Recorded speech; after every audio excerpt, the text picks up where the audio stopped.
Dr. Bill Janeway, how are you doing? Welcome to Hidden Forces. Delighted to be here. It's great having you on the program. Do you go by Bill or William? Bill, always have. Always have, always Bill. Yeah. Well, we talked for a bit before we turned on the cameras. I told you what an admirer I am of your work, the way that you've compiled what I think is, for me, at this moment in time, the right book at the right time, for reasons that we'll get into. But also just everything that you've said that is publicly available, videos, lectures, I think are just illuminating. And I've listened to a lot. And I even told you I listened to your father, 1970 interview or panel for an hour with William F. Buckley.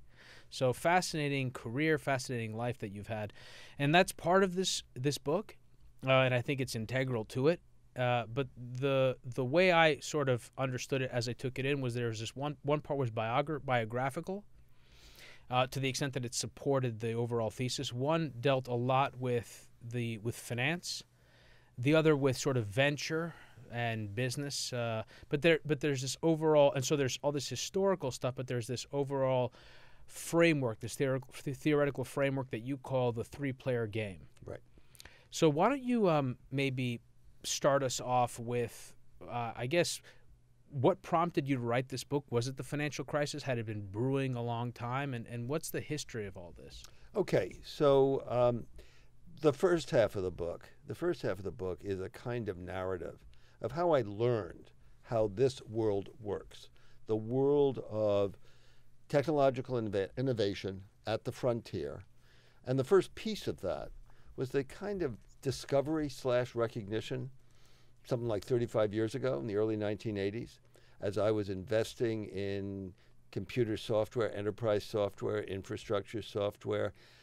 And I realized that I and all of my peers, all the other venture guys investing in what we called IT, information technology, and the entrepreneurs we were backing, we were all dancing on a platform that had been constructed by the United States Department of Defense. From World War II through the 50s and 60s into the 70s, DOD, different arms of DOD funded all of what came to be the components of this digital revolution we're now living through, from silicon to software onto the internet. The second piece of this was about a dozen years later, having joined Warburg Pincus, great investment firm, with a mandate to invest aggressively in this new, increasingly distributed computing as the internet was just beginning to be born as a commercial entity. Late 1980s. Early 1990, 1991, 92. Then came the great tech, internet, .com bubble.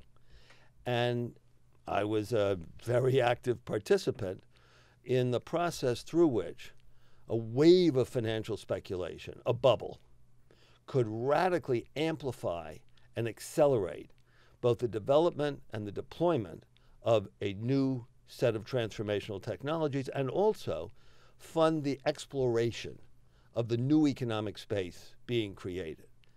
So then I went back.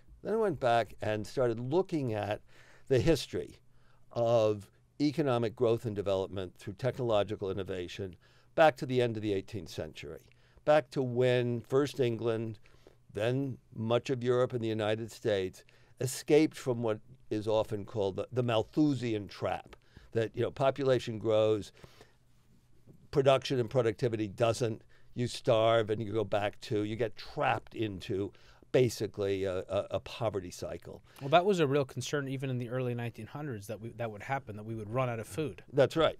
But we already have been through then 100 years of economic growth driven by vast productivity increases, initially both in manufacturing and in agriculture.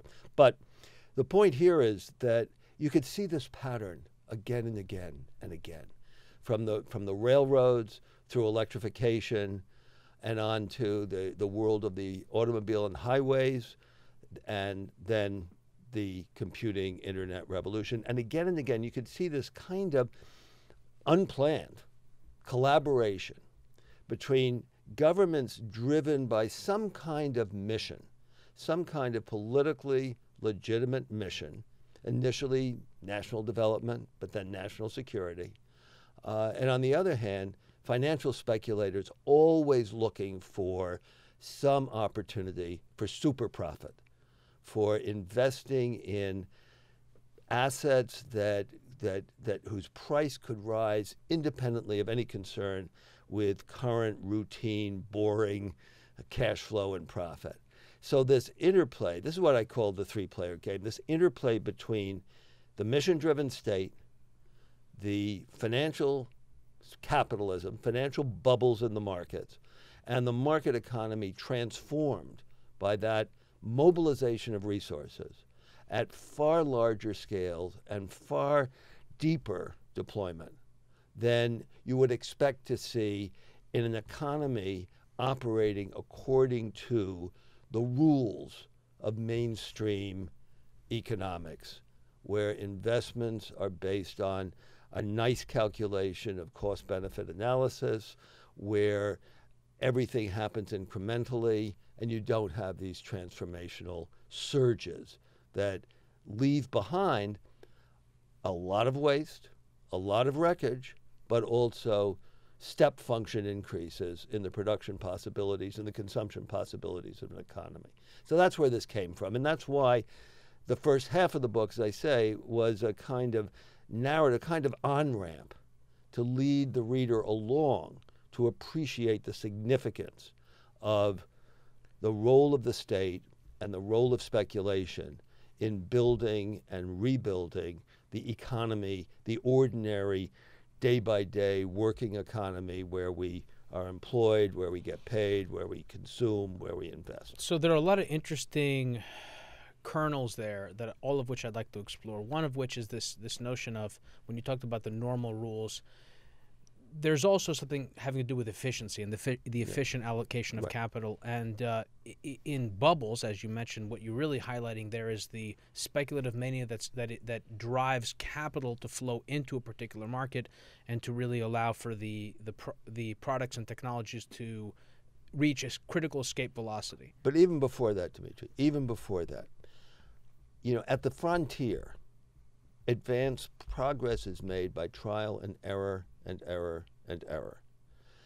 Efficiency in the allocation of resources means doing this calculus of net present value, of expected future cash flows, costs versus benefits. But at the frontier, you can't define the benefits. You don't know what the consequences of an NSF grant to a couple of graduate students at Stanford named Larry Page and Sergey Brin is going to produce as that becomes the PageRank algorithm as the basis for Google.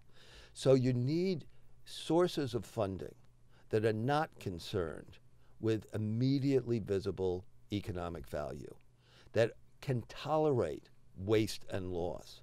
And that's where, as I say, the mission-driven state, as it was coming out of World War II into the Cold War, mobilizing upstream resource, creating the research university, funneling research into upstream R&D from computer science to the science of semiconductors, and then being the early customer for stuff that was much too unreliable, much too expensive to be commercially relevant. And then once it takes hold, once the transfer comes to the private sector, then this promise, this possibility of a new economy motivates investors to behave like extreme speculators, again, escaping from the narrow bounds of efficiency. And that's why I say that at the frontier of technological innovation, efficiency is the enemy of innovation. Well, let's talk a few things. Let's try my best to capture all the important points to the extent that I can. First, not first, but I want you to define the frontier. Okay. What are frontier technologies? How are we defining this? But I also want to say, I mentioned this maybe at the top of the interview, but I've said this to you before, that for me the great insight of your work was to take the state and to put it inside of the business model. And the way that I view what you just said is that the state plays an important role in paradigm-shifting technologies and at the very beginning of the business cycle, where where money is poured into developing technologies that may take a generation to evolve, and then eventually the financial markets and the incentive structure of capitalism allows for the allocation of capital in order to bring those to their full maturation, those technologies. Right. And that is the entire cycle. Well, except that's the supply side of the cycle. I did my graduate work for the students of John Maynard Keynes at Cambridge University 50 years ago. So I grew up with a deep recognition that from time to time there's trouble on the demand side as well.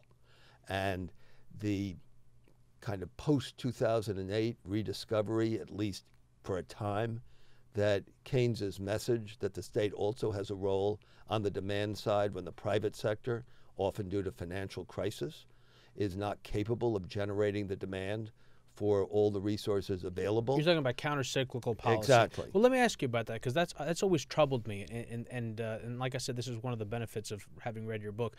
For example, the way that I view the role of stimulating aggregate demand, in the cases where it's been applied effectively, or it's been the evidence of its proper application, supposedly, has, I feel, been really a way of addressing, a side way of addressing a balance sheet recession, or an excessive amount of debt has been built up, and the economy needs to alleviate that debt. So my point being is the problem that, let's say in the 1930s, that the American consumer didn't want to spend, or was it that the banking system had collapsed and that that debt had swamped the system, and so the aggregate demand was a way of dealing with the balance sheet recession?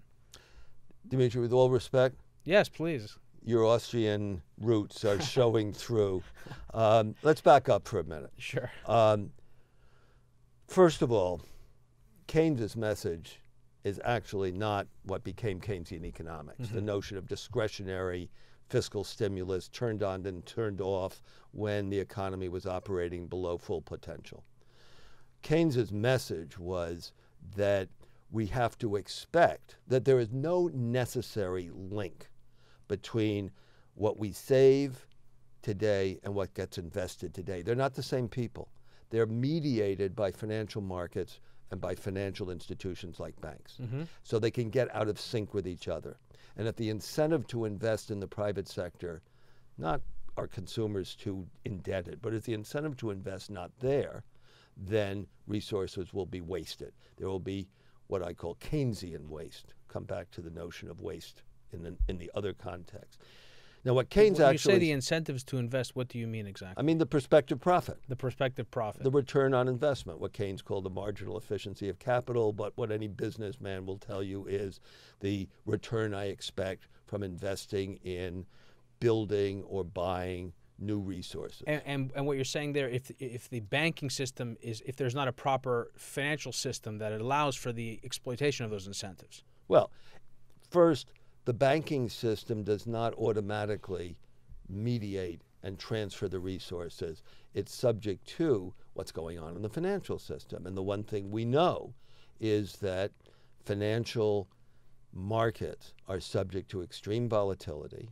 I'm also a student of Chaim Minsky, who was a Keynesian, a real Keynesian, not a post, late Keynesian. It's a real Keynesian who in effect documented and logically suggested why it should be that when you have a condition under which banks lend money, they get repaid, they lend more money at riskier terms to riskier borrowers. Maybe they have to refinance the debt when it's due. And then maybe when it goes too far, which is where we were in 2007, to pretend that the debt is still good, they have to lend the interest back to the borrowers. And that's when you know you're heading for trouble.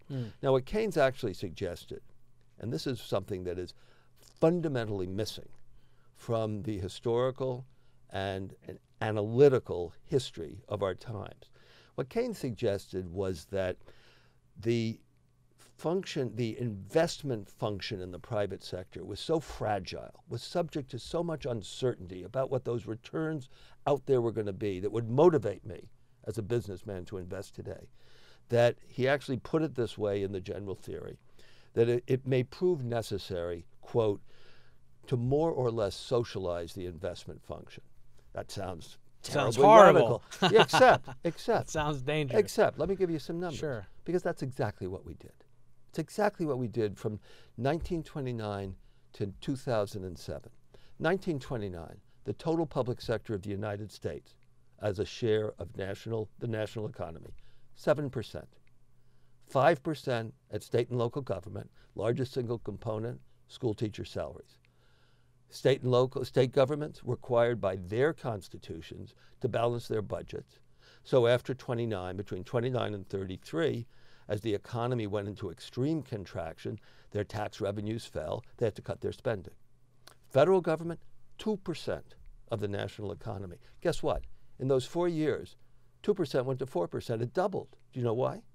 Because nominal GDP in current dollars declined by 50%. Come to 2007. Even in the US, the least socialist of all developed countries, total public sector as a share of the national economy, 35%. This time round, when the banks failed, when the banks were bailed out under extreme conditions of panic, the public sector was large enough to offset the contraction in the private sector. So this time we, quote, only, unquote, had 10% unemployment instead of 25 to 30% unemployment a generation ago. You're saying that the reason that the recession or the depression wasn't as bad as it was in the 1930s was because of the size of the public sector. But what about the role of the Fed in there's no quintupling question. the size of its balance sheet? What I'm saying is that the Fed was not alone in putting a floor under the economic consequences of the crisis. During that horrible winter of 2008-9, when we had no idea where the floor was, Social Security checks continued to be mailed and cashed and the money spent. Medicare payments continued to be made. Right. And there was no Medicare, there was no Social Security in 1933. I'm saying that the institutional transformation of the American economy, and by the way, all the Western economies, the U.S. had the smallest public sector of all of them, but all of them were large enough. So when we had this massive shock to private sector confidence, activity, investment, the public sector was big enough to buffer and cushion and protect the private sector, even while the central bank this time around, first in the U.S. and the U.K., finally in Europe, only finally and late in Europe, played the appropriate role of beginning to refinance the private sector. So this is a good opportunity to step back and maybe try to take a very detailed path forward for an example for how this works, this three-player game works in its most effective fashion. Right. Because something that comes up in what you describe is that certainly I would agree with you that the response of central banks and governments prevented a collapse of the banking system, and I can't imagine what the economy would look like in that event. At the same time, the way in which the bailout was handled, and the enabling of loan growth prior to the boom, prior to the depression, allowed for a redistribution of wealth over the course of a number of decades that has, I think, just begun to really express itself politically. So there are, I think, the best case scenarios in which a mission-driven state works to the benefit of driving this innovation cycle, and then there are the messy sort of in-betweens, and then maybe more extreme versions of that with, let's say, China, which is what I want to get into. But let's talk about, I think, what possibly, in your opinion, is the best example, which is the United States during and after World War II, and how that led to the growth of the technology sector. So we're talking about the three-player game. And it's not an accident that there's a kind of metaphorical relationship between my three-player game in political and financial economics and the three-body problem in physics. The point about the three-body problem in physics is there are an infinite number of configurations, and none of them represent a stable equilibrium. So tell our audience, for those who don't know what the three-body problem is, explain it to them. Trying to calculate the orbits of three bodies that are gravitationally attracted to each other. And it's so complicated, you can't solve it analytically. You can only kind of observe it as it evolves over time through an infinite number of different configurations. And that's what I'm saying about metaphorically, about the three-body problem. So, for reasons of whose history I go into in the book, coming out of in World War II, the United States, following Britain, mobilized science for war. It did so in a new way. It did so by funding science through universities and creating the great research universities. It did so with a mission, win the war, which meant being effective is more important than being efficient. Try anything that works. If it doesn't work, scrap it. If it does work, double down.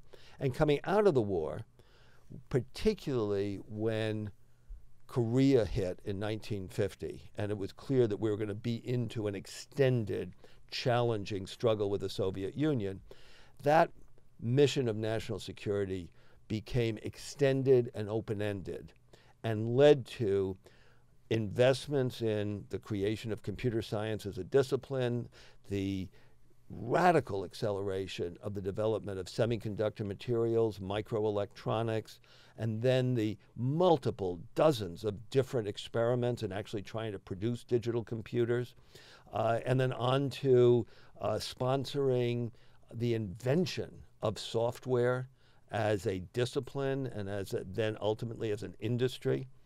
All of this took place over 25 years. Claude Shannon wrote A Mathematical Theory of Communication while he was at Bell Labs. That's right. And that's also an interesting, I learned about this much more when reading your book. I've also read John Naughton's book, but specifically the way in which the government sort of struck these deals with large corporations. AT&T is a good example, but it's not the only one where money was being allocated towards the public good. And of course, it's also important to note that, and I think this is interesting, and I don't mean to interrupt, but I want to say it before I forget. I think one of the interesting points that you make around having the mission-driven state at the beginning of an economic cycle where risk is fraught, perhaps too fraught for a normal capitalist to invest. But there's also the fact that when the state develops a technology, it's non-proprietary. And that has an impact on the development cycle. This goes all the way back, it's a very good point, goes all the way back to the early 19th century. The miracle invention that made possible mass production took place in the armories owned by the United States Army in Springfield, Massachusetts, and Harper's Ferry, West Virginia. It's called interchangeable parts. You could assemble things like guns without a craftsman having to hand sand each piece and fit it together on a one-off basis. That was reduced to practice in the armories. It was given to the world by the United States Army, no royalties, and it became the basis for first sewing machines, typewriters, bicycles, automobiles. Didn't we steal that from the French or something? No, Wasn't there some story with the inventor of the cotton gin?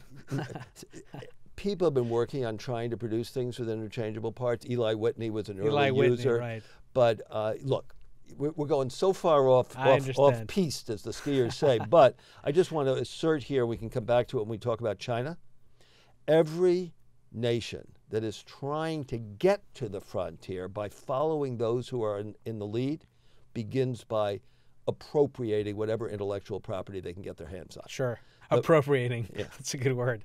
The Brits took textile technology from the Indians and the Italians. We took it from the Brits. You steal what you can get. We took it from the Brits. The Japanese and the Koreans took everything from steel to semiconductors from us. And obviously China has had the most coherent, centrally directed mass program on doing this. But it's a long history. And then the same point, though, I think you make the point in the book, Steve Jobs, Xerox PARC. Sure. Steve Jobs was invited to Xerox PARC without the bosses knowing about it. They showed him the first computer with a easy to use, interact, mouse, graphic screen. He looked at that and said, hey, that's the future. The GUI. We're going to do that. We're going to do that. But let's try to work our way back to where we were. Where we were was talking about this extraordinarily constructive configuration of the three-player game that ran for a generation in the U.S. from World War II through into the 70s. And we got to talk about the 70s. It took two full generations for the technologies that were sponsored by the state to spill over into the private sector, beginning with the PC revolution of 1980 with Steve Jobs and the Mac and then the IBM PC, where these new technologies were reliable enough and cheap enough for mass production. Okay?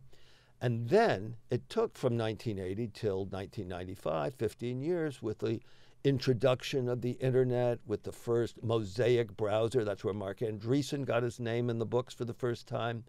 For speculators, investors, to begin to say, hey, you know, something really big is going on here. You know, is it as big as the railways? Is it as big as electrification, which was motivated the roaring 20s? We don't know, but boy, it's going to be big. And so there's no price too high to pay. And we got what I call a productive bubble in the late 1990s. Now, wherever there are markets in assets, you're going to find investors who are herding together, momentum investing. Prices for certain those assets will decouple from concern with cash flow, past, present, or prospective. Most of the time, the assets that are the subject of speculation have no potential of generating increased productivity growth, increased production possibilities, from tulip bulbs to marijuana stocks. They're just objects of speculation. We can talk later about where we put Bitcoin in that context. But every once in a while, the object of speculation is one of those technologies which, when deployed at national scale, at mass scale, I say the railroads, electrification, really does create a new economy. And that's what we saw happening in the late 1990s. I was going to say, well, I want to reiterate something. There are a few things you said. Well, a very funny point. We had Howard Marks on the program. He made the exact opposite point of view, but it was in the context, obviously, of investing as a capitalist. Point being, there is a price too high. Of course. No question. I just thought it was funny. Demetri, I wrote my PhD thesis on 1929 to 31, right? So I had two unfair advantages when I came into Wall Street for a generation. First, I'd seen 1929. Mm-hmm. I have a stock chart of Radio Corporation of America, RCA. The iconic new economy, super high-tech stock of the 1920s. And then I have my two great companies, Veritas Software, where Warburg Pincus funded half of what became Veritas, and BEA Systems, where we funded all of what became BEA Systems. And I have those three stocks together over about a 6-year period. In RCA's case, it's 26 to 32, and BEA and Veritas, it's 97 to 2003. They're identical. So, 1999, 2000, 1998, 99, 2000, Warburg Pincus liquidates my entire portfolio into the bubble. The prices were ridiculous. Yeah, no, you weren't even able to get most of it out, right? We got 80% out or something. On a $50 million investment, we got $7 billion out of BEA. I think you did pretty well. Good enough. One more thing, though, I wanted to say. There's so much history. I could let you talk forever, and I'll try to do my best. I just want to say two things that struck out to me, and then please continue. One, an important point that I don't know that you addressed in the book, and it just came to me now, which is the transatlantic cooperation. The cooperation of countries that were in a state of mission-drivenness. It's something that we've covered a bit in our history of Claude Shannon and information theory. And then another point to further bolster this with empirical evidence are the Germans.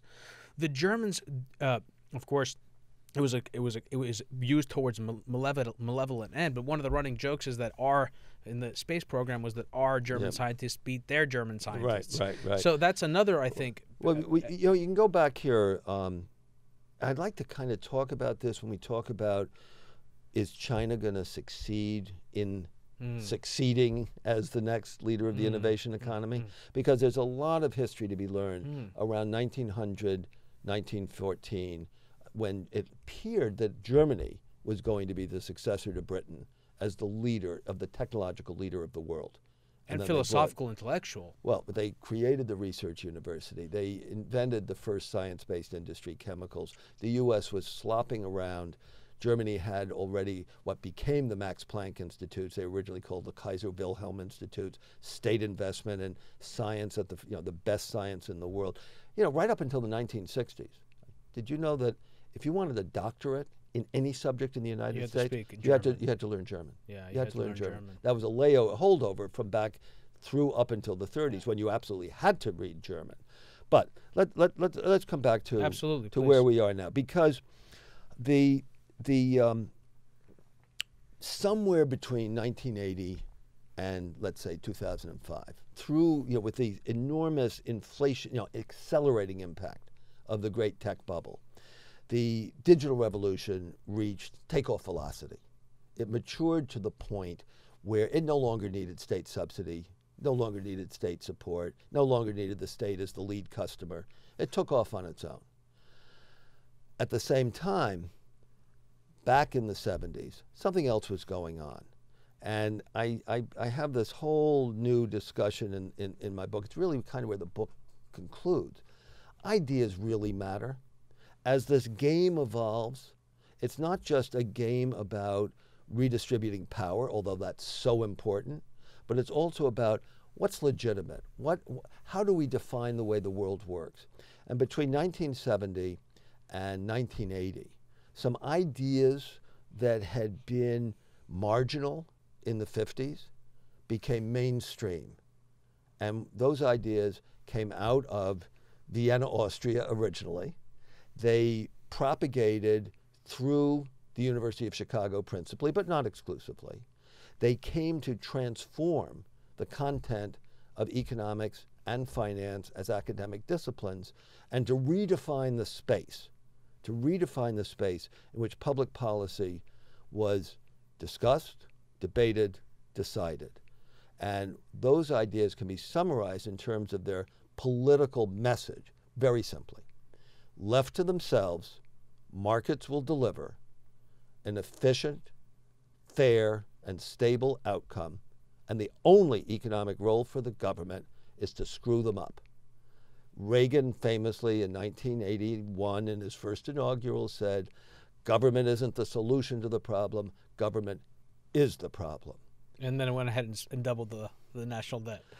Well, that was because his genius political advisors worked out that there were two absolute requirements for a Republican administration. One was transfer income from the poor to the rich by cutting taxes. Well, and second, because of running deficits, create a political circumstance in which you could cut the fundamental programs that had increased the scale of the public sector, the programs of the social safety net. And that we're right back there right now. Well, was their objective to transfer wealth from the poor to the rich, or was it just sort of fit their ideology? And I should also make the point, one could argue that despite the fact that, like I said, there is some hypocrisy in saying government's the problem, then you double the national debt and you blow out deficits, but of course you put them towards military spending. But one could argue that that was a contributor to finally winning the Cold War. One could make that argument in retrospect. Absolutely, but you didn't have, look, 20 years later, in the year 2000, the last year of the Clinton administration, the United States posed an existential financial threat to the world. Everybody's forgotten it. You know what it was? You know what it was? We were going to repay the national debt and eliminate the risk-free asset. Right. So Greenspan went and told Clinton to... I know. He told Clinton, don't keep paying down the debt because we need the dollar, we need dollar securities as the underpinning, the liquidity reservoir for the world. I am so radically unconcerned about excesses of the U.S. national debt because they can be corrected with a political will, and they never will be corrected without it. And That's a whole nother discussion. I mean, it's an interesting discussion to have. No, I understand. Yeah, and we don't have to go down there. It's an interesting discussion to have. It requires, I think, another full episode. But my point here is that from 1980, across both parties, bipartisan basis, it comes to be believed that government should be dismantling regulations. It should be freeing the financial system to follow the self-interested incentives of rational, omniscient market participants who would never do anything so stupid as to put their own banks at risk of failure. How could they imagine them doing that? Because we all know that the markets of the economy are entirely peopled by rational agents who know what the consequences of their actions are going to be. That was the mission of efficient markets and rational expectations, the doctrines that came to dominate economic and financial theory, and that gave us, as one of their primary consequences, the global financial crisis of 2008. To what extent, though, was that a response to what were perceived to be the failures of government in the 1970s? Right. And as I said to you, I think that's one of the most unappreciated, least sort of, if not studied, then certainly studied by the public times. In 1974, in particular, resignation of Nixon, the Vietnam War, the stagflation, depression of that period, all of that, I think, communicated some sense of illegitimacy and failure on the part of the government. Absolutely right. Absolutely right. Couldn't agree with you more. But there's a big irony built into what actually was going on. There's no question that coming out of and we have another example of this, of trying to finance wars by borrowing rather than by taxes, which financing them by stealth, financing a war that was big enough economically to make a difference, as Vietnam was, and refusing to pay for it, was a terrible error. And it did feed into domestic inflation and wages rising and pushing prices up. And second, there was Nixon's, how can you put it, characteristically extreme opportunism in imposing price and wage controls before the 1972 election. We knew what the consequences of that was going to be.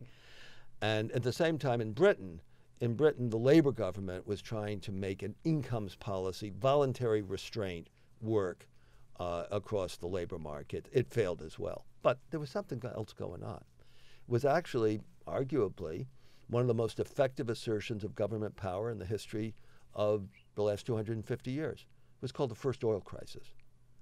The Yom Kippur War. OPEC, well, the Yom Kippur War was an excuse for what was a massive power play by the oil-producing states. Now let's think about what its economic consequences were. It actually served as a huge tax increase on the developed countries, which had relatively high propensities to consume out of income. So you were shifting billions and billions and billions of dollars away from the developed countries of the world, from the US to Japan by way of Europe, and they couldn't avoid paying the tax because oil, to heat the house, to run the car, you couldn't avoid paying the tax. As we economists would say, the elasticity of demand with respect to price was almost zero in the short run, in the relevant short run. Right. And it was being shifted to the countries in the world like Saudi Arabia with the lowest propensity to consume. So you had an enormous negative impact on effective demand. Globally. Right. At the same time, the only way you could increase the elasticity of demand with respect to price was by making major investments. You had to rebuild the entire automobile stock of the United States and take it from 12 miles a gallon to 24 miles a gallon.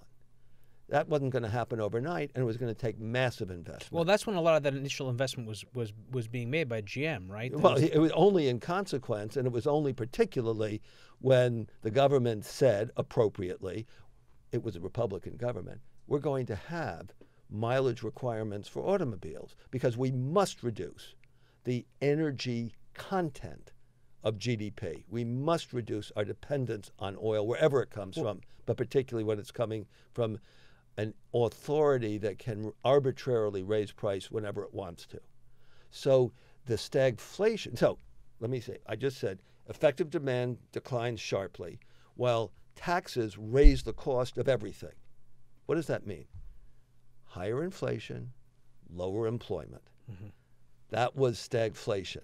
So it wasn't just the endogenous, or what the internal workings of the system in the Western world. It was also the impact of the government initiative from OPEC that, if you, as you say correctly, demonstrated the incapacity of governments in the Western world to provide for their people. How much of that was also pent-up inflation from the LBJ administration? Well, there was Vietnam some. War, There was some, Great Society. but LBJ had been gone from '68, right? So now we're in 1973, 74. Well, '68 is the end of the term. Sure. Right. So 5 years later, it's hard to, look, we can blame everything on Barack Obama right now, of course, because he's only been gone for 2 years. Whatever's wrong, it's not Barack Obama's fault. Well, no. My point wasn't. No, my point was not to exculpate. I think you laid out a great analysis. My point was simply also to point out the fact that there was all this spending that happened in the 1960s, and that the Vietnam War began in that period. Yeah, and the Vietnam War. Look, many of us worked very hard to try to shorten that Vietnam War as much as we could, and I always will remember. This is an example of the three-player game in action. 1971. Nixon had been elected 2 years before to basically end the war. He had a secret plan to end the war. Mm-hmm. And in 1971, he had a secret plan to end the war. 1971, we open the newspapers and we turn on Walter Cronkite, and we find out that we're going into Cambodia. Yeah. The stock market collapsed the next day. The bond market soared. I wrote an article. The headline was "The Bankers Strike for Peace." Wall Street voted for peace. Right. Let me. Do I remember this correctly? I don't remember where I read it, and I think Kissinger was involved in this as well. But certainly Nixon. It was at Nixon's directive that they were intervening to prevent the peace talks that were going on with the LBJ administration and the government in South Korea, in order to prolong the war, in order to help them win. I mean, the Nixon administration, South Vietnam, the things that came out about the Nixon administration, I don't know to what extent, because LBJ was certainly an amazing political operative. I don't know to what extent this was simply a result of some slight excesses of. Well, there's been a lot of speculation about it, and some of it is fascinating history. An incredible history. It is, and I was going to get into this, but you're making me jump the gun. We talk about different configurations of the three-player game, and in the book I talk about where we are now, and I've got a whole lot of motivations for why I went in and really rewrote and extended this book for the age of Trump and Brexit, and one of them is this. I said the digital revolution somewhere between 1985, 2005 reached takeoff velocity. Not only that, it matured to the point where, as we've seen in the last 10 years, it's kind of turned back and at multiple levels, through multiple channels, is attacking the authority of the state that spawned it in the first place. We can see it at the micro level, the Uber, Airbnb, transformation of local markets. Well, they're transforming those local markets, disrupting those markets means also disrupting regulatory structures, cultural patterns that evolved over hundreds of years. Very disruptive. Mm-hmm. And at the macro level, we can see the impact of the second great globalization. The first one peaked just before the First World War. That's not a coincidence. Automation, this further every two-generate wave of automation, digital automation, attacking jobs, bringing skill-based technical change, and financialization. The enormous increase in the scale of the financial sector, in the value of financial assets, and the manner in which managers of businesses, of large businesses, and particularly of public companies, have seen their compensation tied directly to the share price, which does not lead to long-term decision-making. Again, an intention, well-intentioned initially, certainly some aspects of it. We can talk about specifics of how, thanks to a paper by a business school professor at Harvard in 1986, what we'd invented in Silicon Valley, we called it Silicon Valley socialism. If you wanted to attract talent, managerial talent, technical talent, out of the safety of Hewlett-Packard in 1980, 1975, 1985, you had to give those people tickets to the lottery. Now, like all tickets to the lottery, most of them expire worthless. But if you win, the incentives, the rewards are enormous.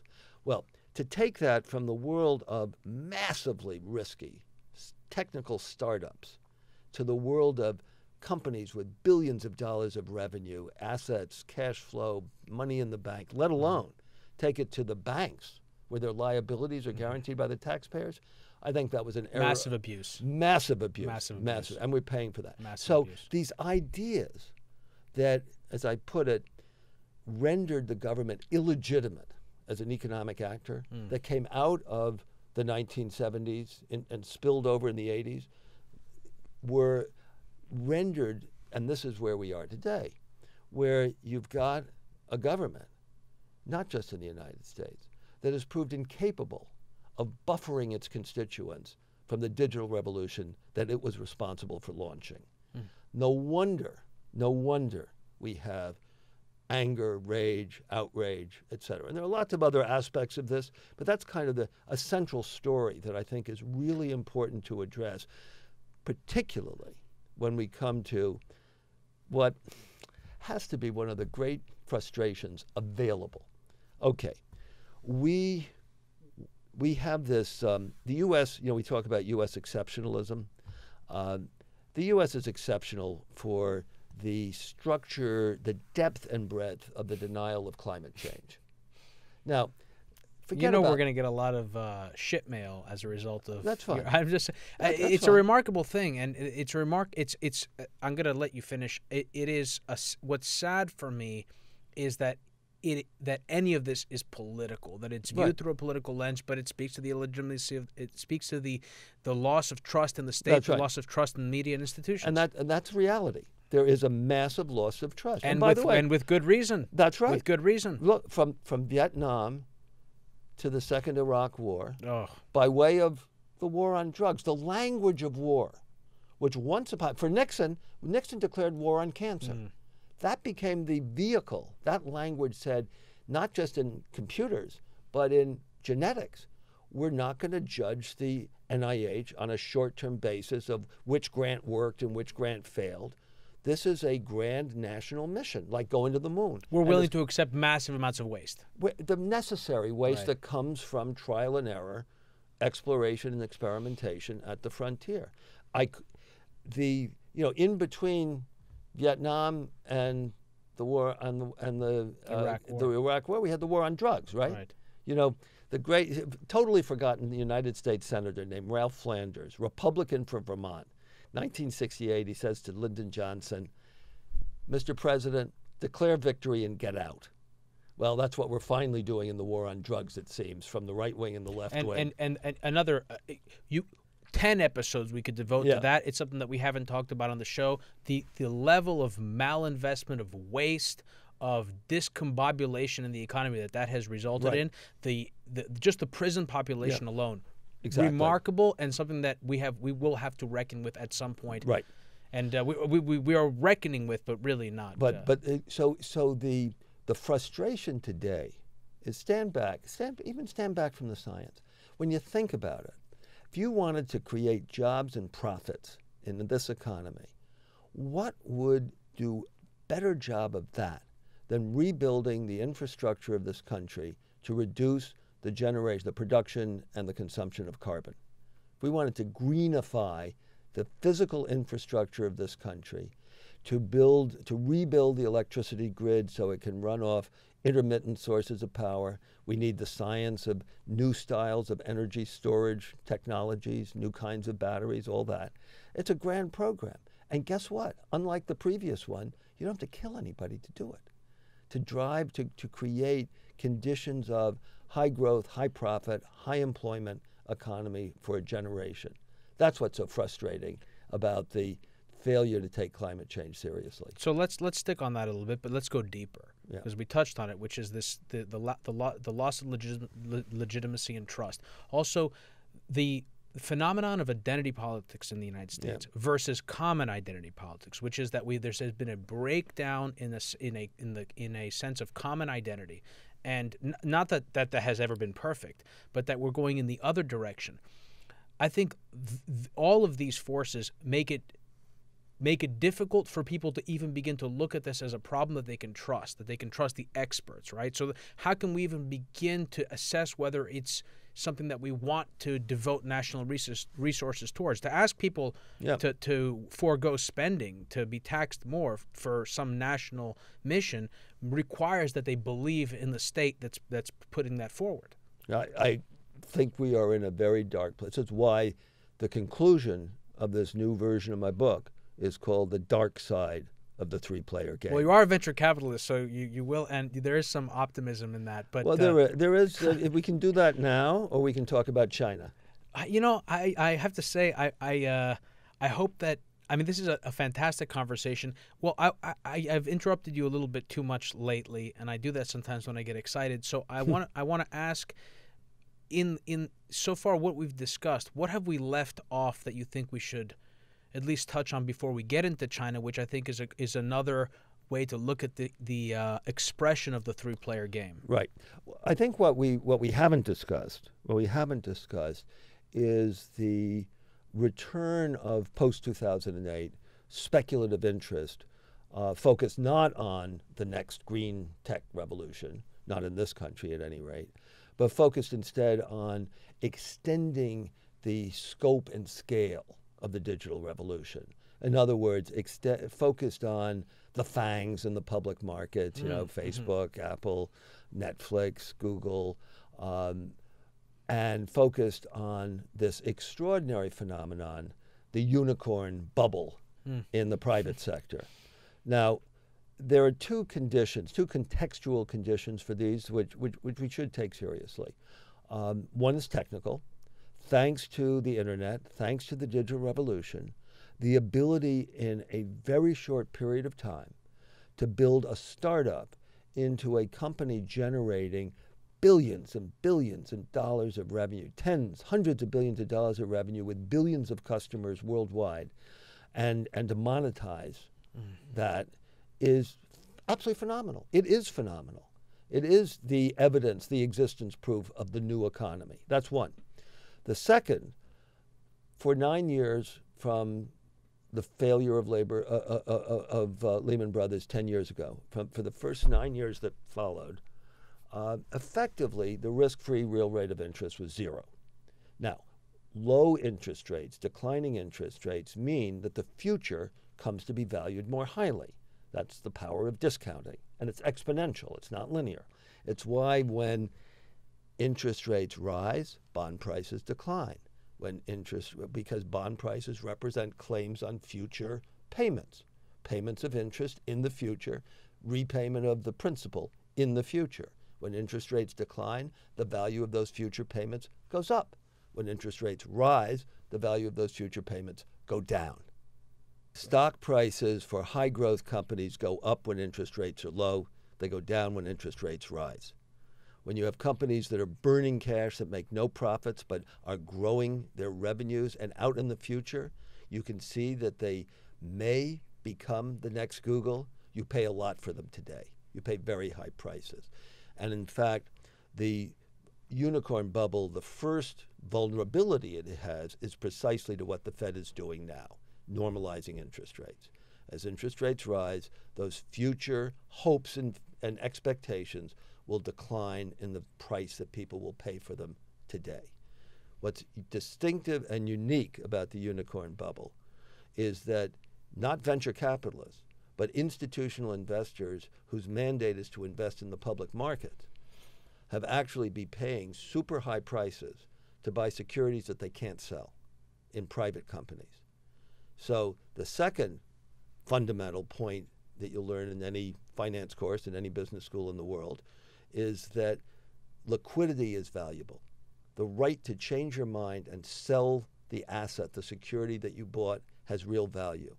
But here, these public market investors, these mutual funds, are buying securities that they can't sell. They're locked in. So the second vulnerability, first is higher interest rates. The second is some of these companies fail. Some of these companies fail visibly. And you've got some examples of companies whose public market values are clearly way below what their private market value was. Snap is an example. The third vulnerability is that in order to try to get into the next Facebook or the next Google, these investors have been granting the founders extraordinary rights to own and control their businesses no matter how much money they raise. Governance rights. This can produce real embarrassment. Benchmark Capital, Benchmark Partners is a great venture firm. It's one of the best. They had to go to court to sue Travis Kavalnik at Uber when it was clear there needed to be a transfer of ownership, of leadership there. And probably the saddest, most pathetic failure of all of these unicorns was Theranos and Elizabeth Holmes controlling the company, no matter after raising $1 billion. So the unicorn bubble is a kind of classic example of how investors in pursuit of super growth, super future, will let their fear of missing out, the FOMO, the famous FOMO, overcome the most basic common sense of investors. There's something like 250 to 300 of them, unicorns valued at more than $1 billion a year, $1 billion of equity value, nominal equity value. And some number of them will prove to be sustainable, real, valuable businesses over time. Most of them won't. And there will be some, kind of shock and dismay when that happens. But there's no systemic risk. It's really more a kind of symptom than a source of fundamental problem for the economy. There's no leverage. You can't borrow money against, if you can borrow a little bit. It's not like 2007 in the banking system with the leverage, the borrowing against those subprime derivatives. The question is what kind of contagion is there from what's going on in your privite placement portfolio versus the rest of the economy? It's not going to be big. It's going to be trivial. I don't worry about the unicorn bubble bursting.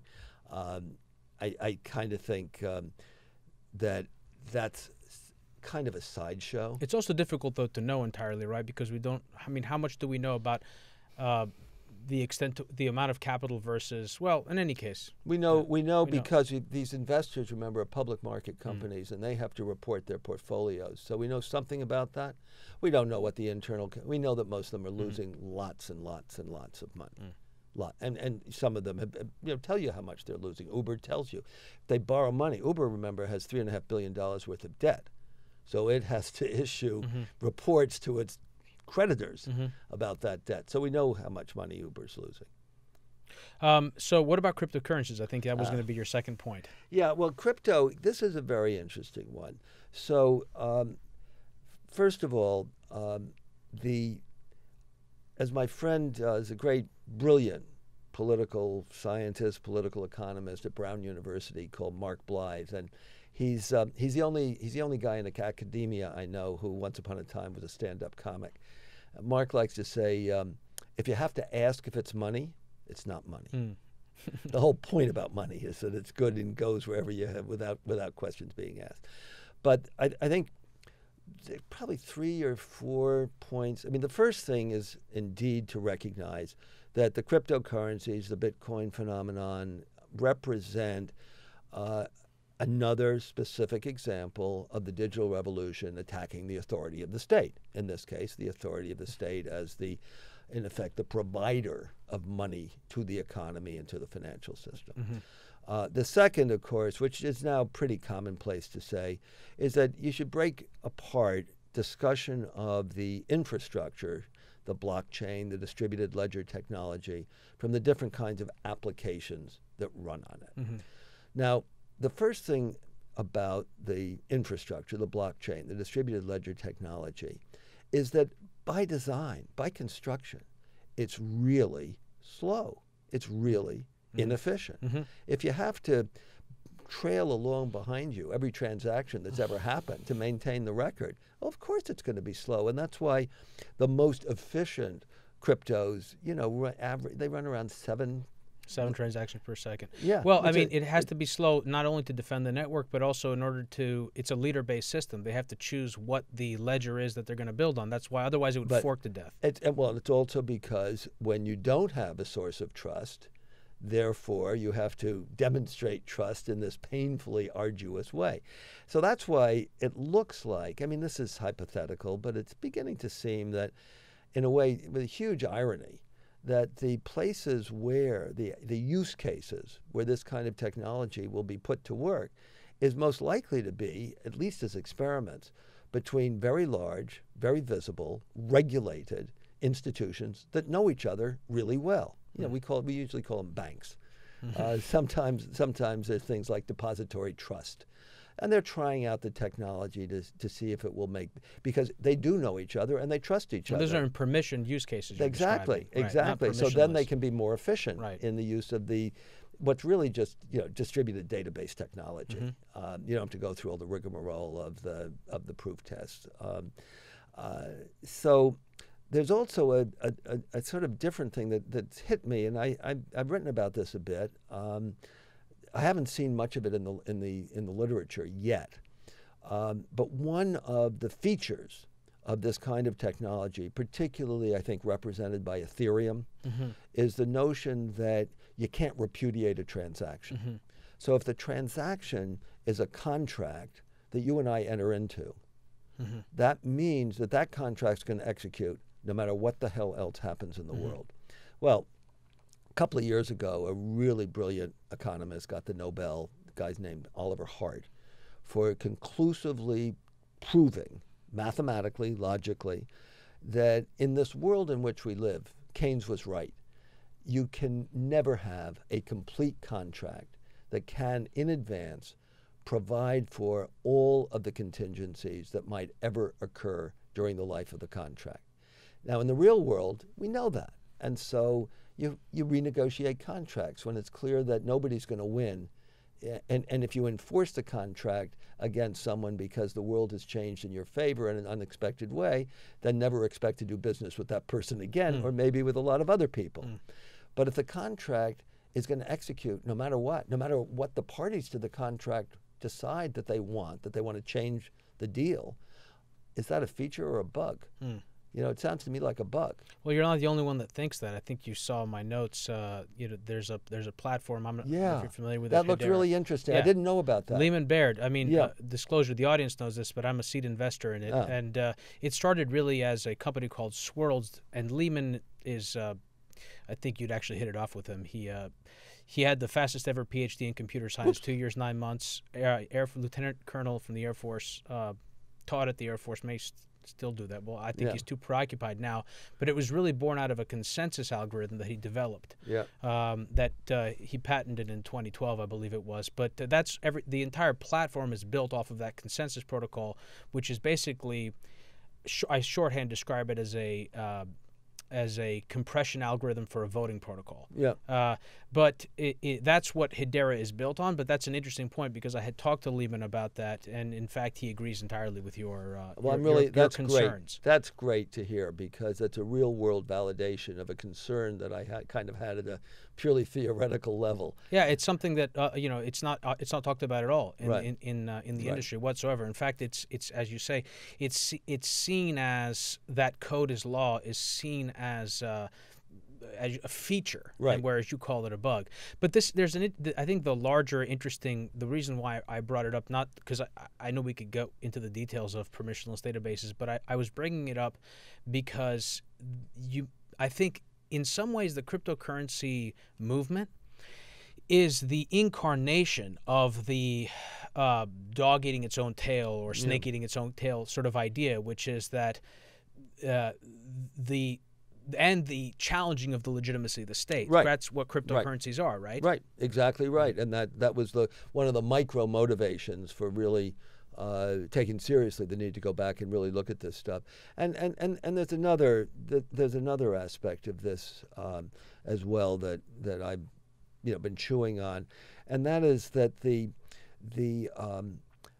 hope and attempt to create a new means of raising capital, the ICO, Oh my God! It's been a disaster. I've been a student of financial bubbles. You know, I went back because I Right. was such a beneficiary of the bubble of the late 1990s. You go all the way back to the South Sea bubble of the 1720s in Britain, and you find these incredible. Now, this is apocryphal. Supposedly, there was an offering of stock for real money. You know, it was offered for real money, not for tokens. And the prospectus said, a project of great value, but no one to know what it is. That was a South Sea bubble. Yeah, that was supposed to be one of the prizes, probably apocryphal. Oh. But they had others that were for paving all the roads in England, for a service that was going to provide burial services across England. This is at a time, 100 years before the railroads. So ICOs, okay, I take real money and I buy a token, and the token gives me the right to receive a service that hasn't been developed or even designed or maybe even defined. And I buy this token and I give that money to people who have said, well, we'll take your money. We'll take your money. Well, I mean, what do you expect to happen? It's an interesting thing, though. What do you expect to happen? An interesting point, though, because I think this intersects with the wealth gap that we discussed before and the problem of regulations, right? Yeah.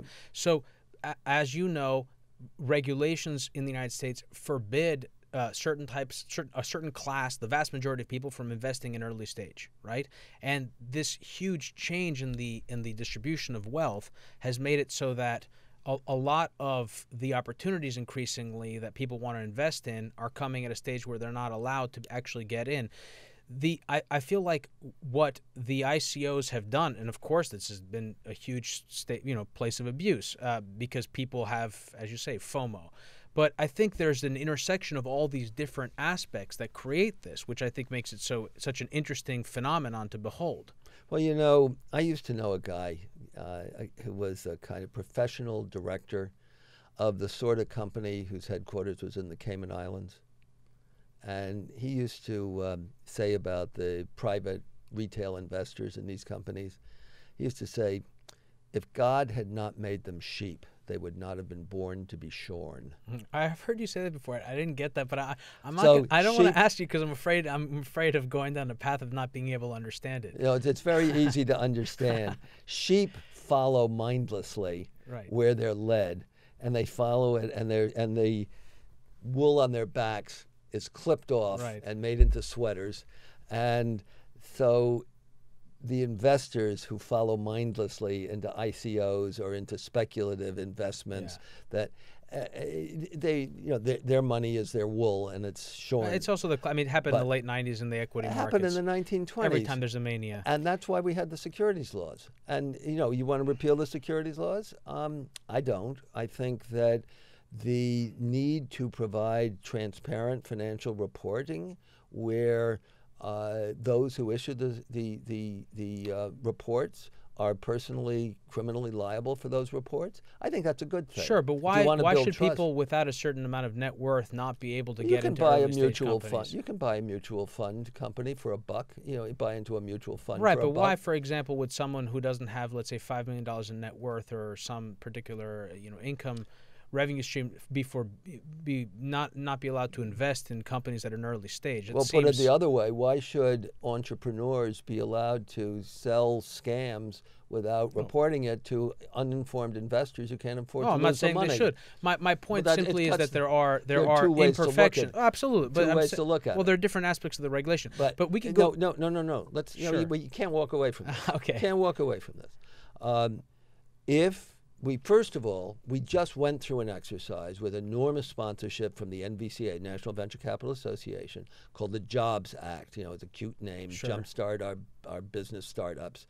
2012, when was that? Yeah, and it really loosened up the rules as to how many stockholders you could have before you had to become a reporting company, as to the barriers you had to go over to be able to do private placements. It really got loosened up a lot. This isn't about private placement. This is about scam artists ripping off whatever fools they can find. There's a great book written by Nobel Prize winner George Akerlof called Fishing for Fools. George Akerlof and Bob Schiller, I think, 2 Nobel Prize winners. Fishing, Phishing, Fishing for Fools, about the perpetual motive and incentive to develop spellbinding opportunities for uninformed investors, especially those who can't afford it, to give their money to opportunistic game players. Not disagreeing with that. My point simply had to do with one particular thing, which I find it hypocritical to prevent people to invest based on how much money they have, what their net worth is. I think that in particular, given the fact that we have this growth of income and wealth inequality, the fact that there are certain investments that are off limits to people just based on other regulations aside. If you want to increase the inequality of wealth, let poor people lose their money. I understand what you're saying. I know, I'm not advocating Turn that. it the other way around. And this another great economist, Raghu Rajan, who was all too briefly governor of the Bank of India, he's the guy who made the presentation for the assembly of all the central bankers 3 years before the crisis, and said what's going on in the subprime market, what's going on in the mortgage market, what's going on with derivatives is going to produce a catastrophe, and he was laughed out of the meeting. He's a really good guy. He wrote a book called Fault Lines, and in particular about the huge mistake made by trying to address the disparity of income and wealth, the inequality of income and wealth in the U.S. by making it easy for poor people to borrow money that they couldn't afford to pay back. The mortgage market you're talking about, right? Exactly. No question about it. Look, let's attack the inequality of income and wealth directly, not by trying to give poor people, uninformed poor people, who don't have the equipment to evaluate projects where they're not even told what the project is going to be. Well, there are people that can evaluate. There are people that are very smart that can evaluate these technologies that don't have the net worth that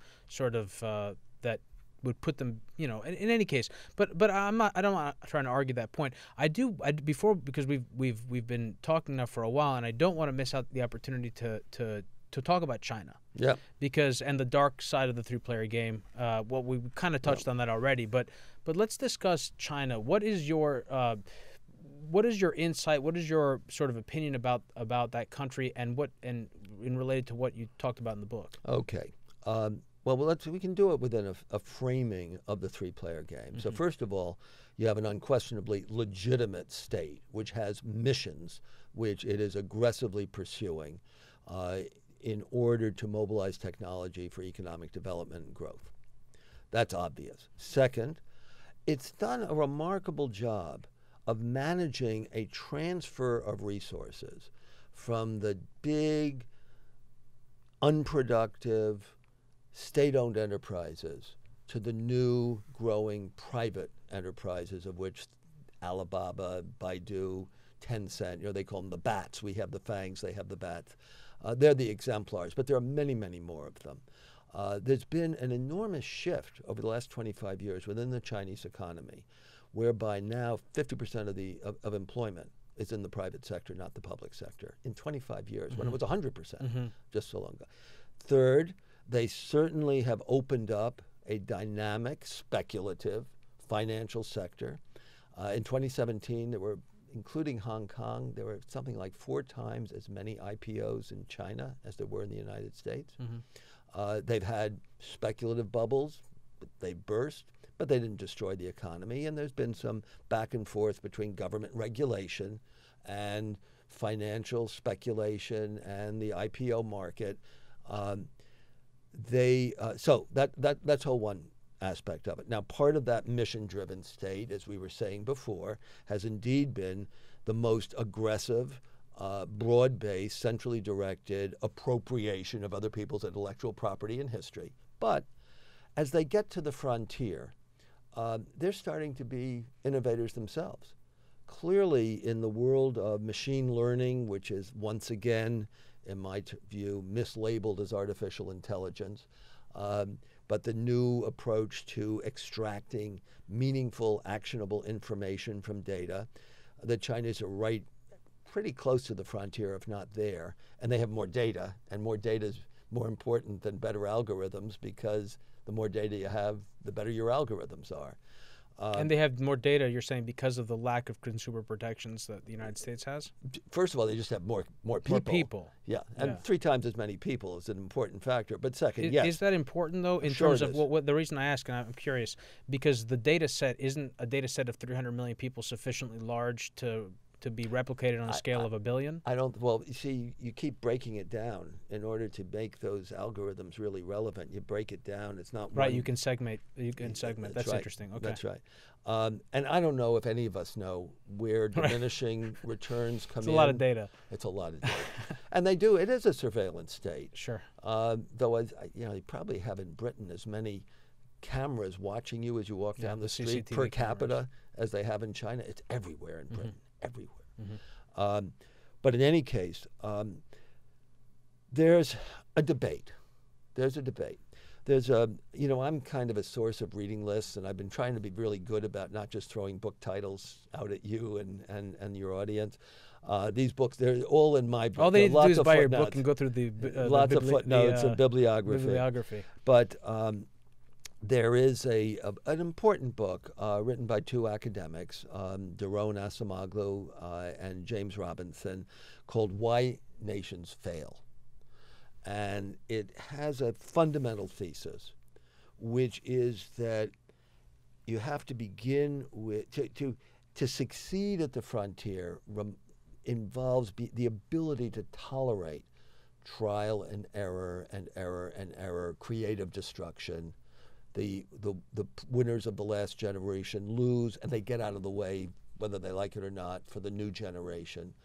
And that in turn depends on having economic and political institutions that are inclusive, that are open and available for new people to participate. And so they're very skeptical that China will ever open up its political institutions, and therefore its economic institutions won't be open enough to enable them to become a genuine, innovative leader. Well, the problem with that is, again, as you know, I'm a real student of history. I can go back to 1820 in the United Kingdom, in Britain. There's this new movie called Peterloo, a great British director, that's just come out in 1819. I'm familiar. It was a massacre of peaceful demonstrators by the army because they appeared to be a threat to the ruling, corrupt establishment, the cabal of leaders in Britain who were exercising authority nationally in intimate partnership with the national religious establishment, the Church of England, not the Communist Party, and that reached into each village where they were aligned with the local landowners, the local power centers. And on the one hand, the legitimacy of this authority. Oh, by the way, they had what was called the Bloody Code. There were more than 100 crimes that were defined as felony. A felony meant it was punishable by death or transportation to Australia, 6 months on a rotten ship. And their authority was justified because you could look over your shoulder, and within a generation, you could see what happened in France in the French Revolution, the terror, the guillotine.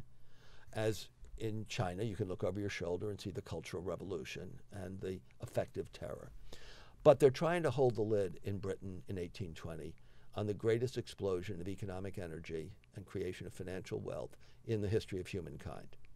Over the next generation, long generation, you have the first political reform, the Great Reform Act. You eliminate the tax on food so that it becomes real living standards increase.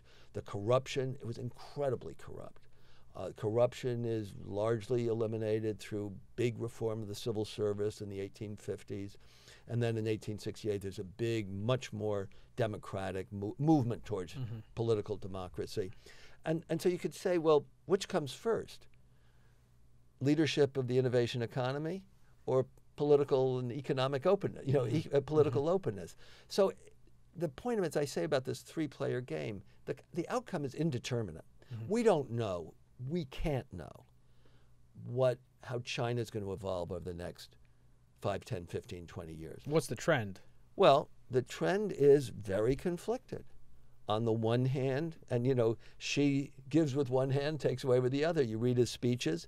There's in his big important speech in December of last year, about 10 months ago.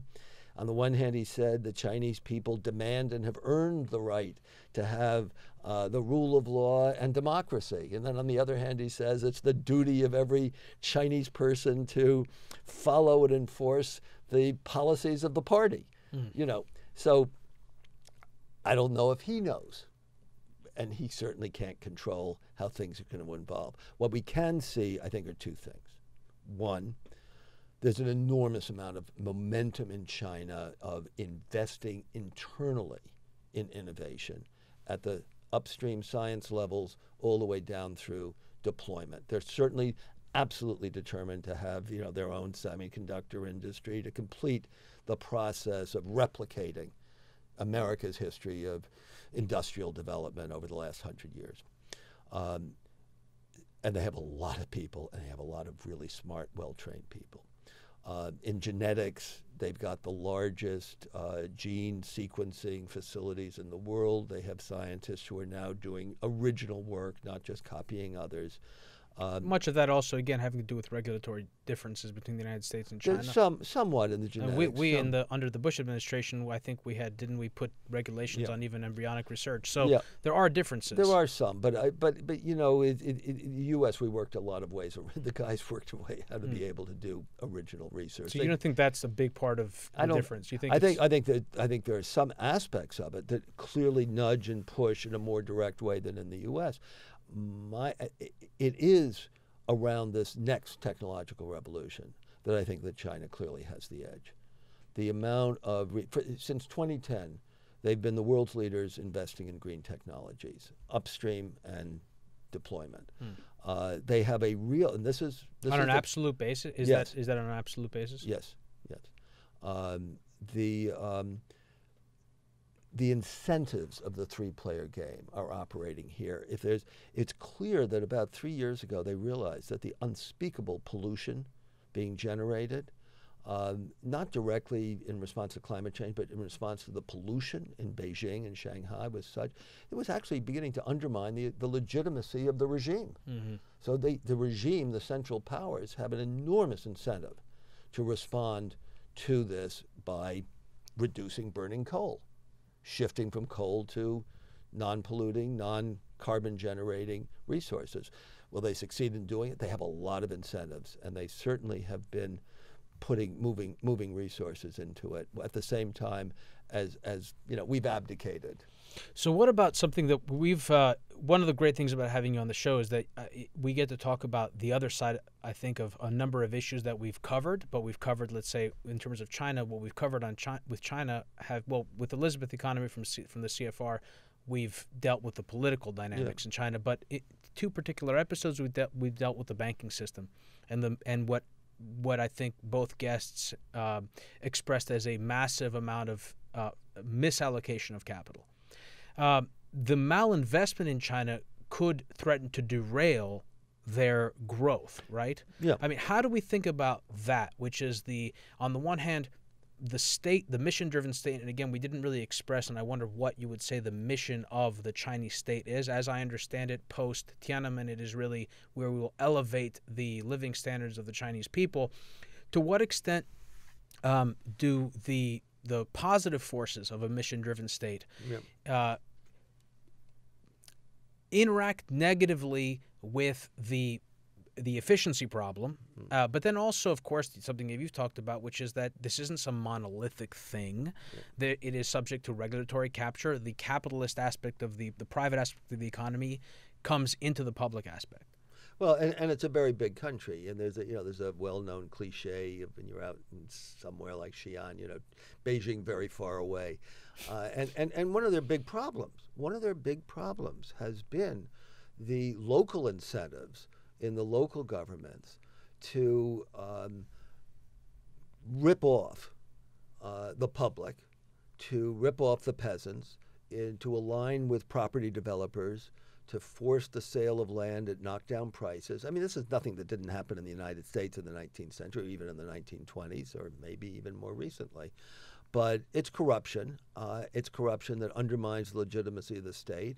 It clearly has generated a response from Beijing. The war on corruption in China is a big, big deal, and it must be, because it's been extreme, and it's involved, all sorts, enormous quantities of waste. Well, I just can't get very excited about worrying too much about wasted investment, because nobody knows what the future is going to be. I think about the wasted investment going on right now. The only cars that it's really profitable to make in the United States are SUVs.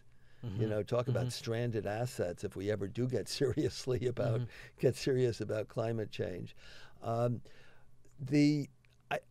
There clearly can be an impact on longer-term economic growth from resources being devoted to building see-through apartment houses that are being bought as bubble speculative assets and never occupied, and that could have gone into better rail service or just making it easier to move population for people to work in one place to grow the economy more generally. I'm sure there's an enormous amount of waste in China, as there was in the United States. It kind of comes with the territory. I think I'm not a world expert on China. I would never represent myself, but I've been reading a lot of the literature recently, the academic literature, and there are two things I'd hold out. There's a terrific professor, financial economist at Princeton named Wei Xiong, Xiong. Very interesting series of papers on the financial risks within the Chinese economy. His concern is not that there's going to be a big crash, crisis, financial blowout, but that there will be a tax on growth from inefficient investment. I think that's legitimate.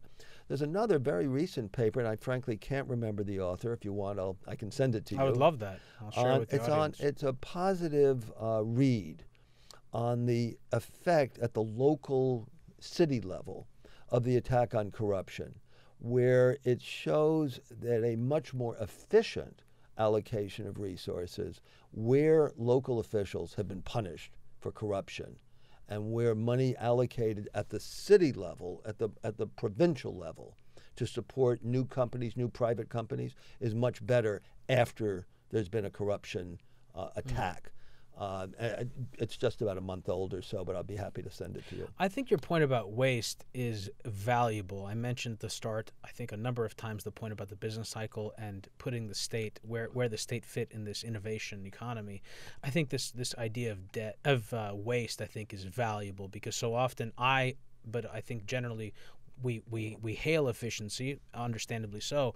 But your point about not knowing the future, and so many great technologies and innovation, paradigm-changing technologies have come out of what would have at some time been considered waste. We've gone on for so long. I don't want to take up any more of your time. The one thing we didn't have a chance to talk about too much, I don't think, is the current state of politics and populism and the war language, particularly with the United States and China.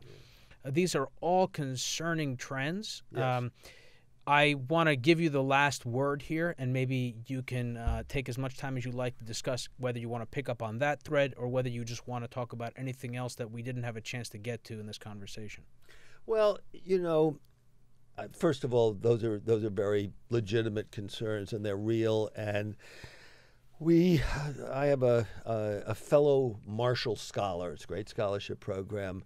Graham Allison at Harvard has written a book called The Thucydides Trap, about what happens when you have a rising power meeting a power that's been in place and maybe beginning to lose it, and the potential for conflict. And it's real. It's not the focus of my work. My work has been on, if you like, how things really worked well in this country when they did work well, and how it came that we got to this position where, as I say, the American state, at any rate, has proved incapable of serving its constituents, buffering them from the disruptive consequences of the digital revolution that it launched.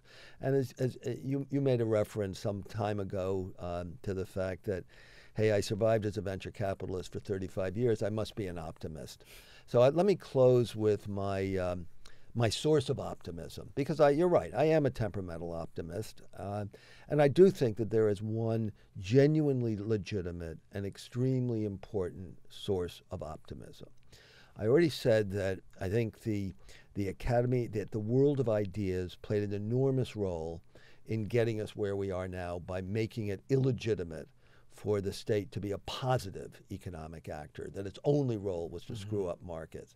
And now we've had markets that did a pretty good job of screwing themselves up. So my message is that the global financial crisis of '08, the Great Recession that began then and ran for 6, 7, 8 years, have actually proven in a kind of perverse way to be the gifts that keep on giving to the academic disciplines of economics and finance. They have so shocked the intellectual, theoretical foundations of those disciplines. They've forced the two disciplines back together. We can't talk about financial markets without talking about the real economy and vice versa. They've induced a major shift towards real, deep, empirical work on understanding how the world works, how the markets work or don't work, versus premature theorizing about how they ought to work to make our models come out neatly. And that work is beginning to show up. It's not going to happen overnight. It took a generation for the ideas from Vienna 1943 to become Milton, Friedman 1980, and then Ronald Reagan 1981. But the work that's coming out now is really promising, really exciting.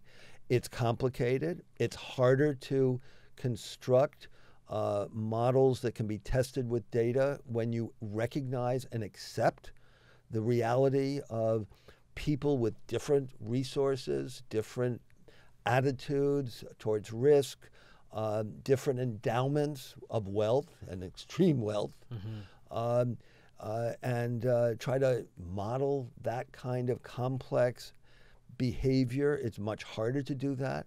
But that is the world we live in. And if we can get a better handle on that and recognize that markets will fail, that there is a role for government in making both frontier investments that the private sector can't contemplate on the one hand, and supporting the private sector as it does its best under hard, difficult, uncertain conditions to provide jobs and incomes on a broader basis, on a fairer basis, then there's a path forward. And I'm hopeful. I may not live to see it, but I'd like to hope that we've got some momentum going in that direction beyond these elections tomorrow and beyond this administration and out to the world that my son and perhaps his children will have the chance to thrive in down the road. Well, I'll leave it at that. I thank you so much for taking the time to speak with us. So much time, actually. I really appreciate it, Dr. Janeway. Demetri, I could talk to you for another hour and a half at your request. It's a great pleasure, most stimulating. Love to have. I'm really delighted to have had this opportunity. Thank you.